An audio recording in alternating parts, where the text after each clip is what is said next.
नमस्कार दोस्तों, स्वागत है आपका बीआरएच फैक्ट। तो दोस्तों, युद्ध के समय टेक्नोलॉजी का एक बहुत ही ज्यादा बड़ा फैक्टर होता है। बीते 3-4 सालों में आप भी युद्ध देख ही रहे होंगे, चाहे वह अजरबैजान का आर्मेनिया के साथ हो या रूस का फिर यूक्रेन के साथ, और अब नया युद्ध और छिड़ चुका है इजराइल और हमास के बीच में। दोस्तों, वैसे भी युद्ध में जितने भी हथियार हों उतने ही कम है, लेकिन युद्ध में अब सबसे ज्यादा अधिक यूज होने वाला अगर कोई हथियार है तो वह है ड्रोन। ड्रोन एक ऐसा हथियार है जो सर्विलांस के लिए भी काम आता है और हमला करने के लिए भी। दोस्तों, इसी तरह भारत की तीनों सेनाएं बड़ी संख्या में इजरायली हेरॉन मेल यूएवी, जिसे हम मीडियम एटीट्यूड लॉन्ग इंड्योरेंस कहते हैं, उन्हें संचालित करता है। इन यूएवीओं को हथियारों की तरह यूज करने के लिए और इनमें सैटेलाइट कम्युनिकेशन को शामिल करने के लिए एक बड़ी अपग्रेडेशन करने के लिए, जिसकी एस्टिमेटेड लागत 21,000 करोड़ रुपए और कई वर्षों से यह पेंडिंग में है। दोस्तों, यूएन में रक्षा मंत्रालय ने 3072 मिलियन अमेरिकी डॉलर की estimated cost per general Atomics से 31 MQ-9B यूएवी, भारतीय नौसेना के लिए 15 सी गार्डन और 16 स्काई गार्डन, और इसके साथ ही भारतीय सेना और वायुसेना के लिए 8-8 की खरीद को मंजूरी दी है। पिछले महीने G20 शिखर सम्मेलन के मौके पर प्रधानमंत्री नरेंद्र मोदी और अमेरिकी राष्ट्रपति जो बाइडेन के बीच वार्ता से ठीक पहले रक्षा मंत्रालय ने अमेरिकी सरकार को लेटर ऑफ रिक्वेस्ट LOR जारी किया था। लेटर ऑफ रिक्वेस्ट के आधार पर अमेरिकी सरकार और रक्षा मंत्रालय प्रस्ताव और letter of offer and acceptance यानी कि LOA को अंतिम रूप देंगे। ये उपकरण और खरीद की शर्तों पर नेगोशिएशन की बातचीत की जाएगी और अंतिम रूप दिया जाएगा। और दोस्तों, इसके साथ एक खबर और निकल कर आ रही है हमारे अपाचे हेलीकॉप्टर से। दोस्तों, हमारी भारतीय वायुसेना ट्रेडिशनली रूप से लड़ाकू हेलीकॉप्टरों का संचालन करती है, लेकिन पिछले एक दशक से हमारी थल सेना ने भी मांग की है कि वह भी अपने स्ट्राइक फॉर्मेशन को सपोर्ट करने के लिए अपने लड़ाकू हेलीकॉप्टरों को संचालित करेंगे। एक रिपोर्ट के अनुसार आर्मी एविएशन ने हाल ही में ही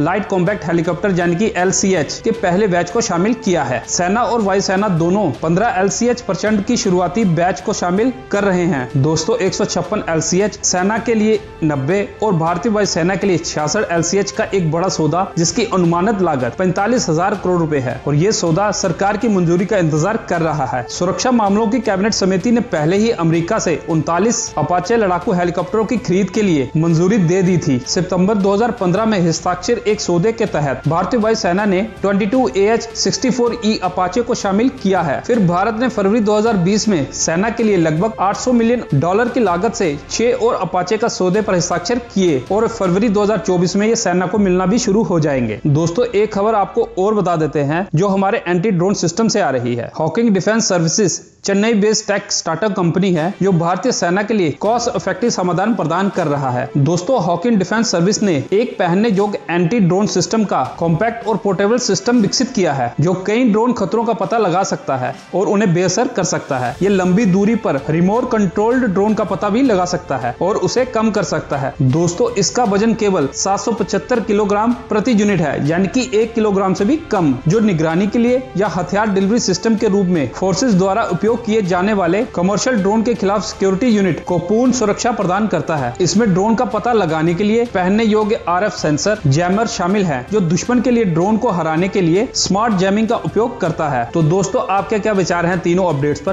प्लीज कमेंट सेक्शन में अपने विचार जरूर बताना, और इसके साथ अगर आपको ये वीडियो अच्छी लगी हो तो इसे लाइक और चैनल को सब्सक्राइब कर देना। जय हिंद।